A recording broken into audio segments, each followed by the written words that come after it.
It has been 6 months since Capcom released their previous Famicom game. It seems like in 1988 they were still putting their efforts behind arcade games. We also haven't seen a shoot-'em-up in a long while. The previous one was Salamander, which was 10 months and 100 episodes ago. Sadly, 1943 is not a better game than Salamander. On the other hand, it is the second best shooter on the Famicom so far. 1943 is Capcom's sequel to 1942. 1942 got a pretty bad Famicom port developed by Micronics. It was slow, flickery, and way too easy. Capcom ported 1943 to the Famicom themselves. It throws a ton of simultaneous enemies at you with little flicker or slowdown, and while I can't say the music's my favorite, it's miles better than the continuous shrill beeping that Micronics added to 1942. Some features had to be lost from the arcade, like the simultaneous 2-player mode, but they added some things too, like the ability to customize your plane, and to enter a password to continue from any stage. It's also extremely difficult. The original title of the game was 1943: The Battle of Midway. For the Famicom release, that was changed, although the title was retained in other regions. The new subtitle, which appears only on the box, is The Battle of Valhalla. Now, it could be that they just didn't want to have a game where you're blowing up the Japanese military, but I'd like to think that it's because somebody pointed out that the Battle of Midway took place in 1942. 1943 is broken up into a series of 24 missions. Each of them starts out with you launching from an aircraft carrier, and then taking down waves of planes high in the sky. For most of the stages, once you've gotten far enough, you descend to attack a fleet head-on. And finally there will be a boss with a lot of targets to hit, all of which are firing something at you. You have energy in this game. The E ticks down a point every few seconds, and getting hit by a bullet or running into another plane causes you to lose a huge amount of energy. However, reaching 0 energy doesn't end your game. Once you're out, you still have to get hit one more time to be defeated. You only have 1 life in 1943 though, so even though your plane has health, it's still incredibly difficult. There's one more use for the energy. If you press A, a lightning flash occurs that destroys all of the enemies on the screen, freezes any scrolling if you're down near the ships, and it costs 20 energy. There are ways to recover that energy though.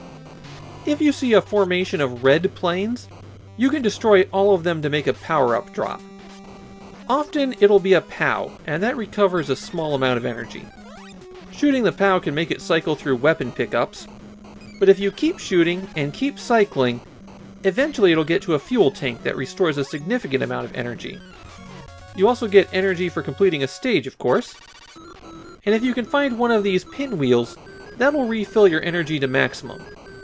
Besides shooting down the red planes, you can also hit invisible targets and make these items appear. There's 2 kinds of special weapons that you can get: a 5-way shot and a 3-way shot. The 5-way shot has a pretty limited range and a slow rate of fire, but it can destroy incoming bullets. The 3-way shot's a little bit weaker than your regular gun, but it can fire pretty rapidly. The tough enemies that require multiple hits don't have invincibility frames, so you can approach them and hit them with many shots simultaneously from these alternate weapons. After you pick up an alternate weapon, there's a timer that counts down, and when it runs out, the weapon's done.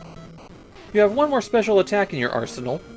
Normally you'd want to tap the B button rapidly to fire the main gun, but if you hold down the B button for a few moments, it'll charge up a big laser attack.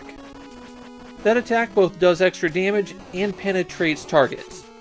It makes it very useful against the ships where there's a lot of turrets all in a line. When you start the game, you're given the opportunity to power up your plane. You initially have 3 points to distribute among 5 categories: attack, defense, energy, special weapon attack, and special weapon time limit.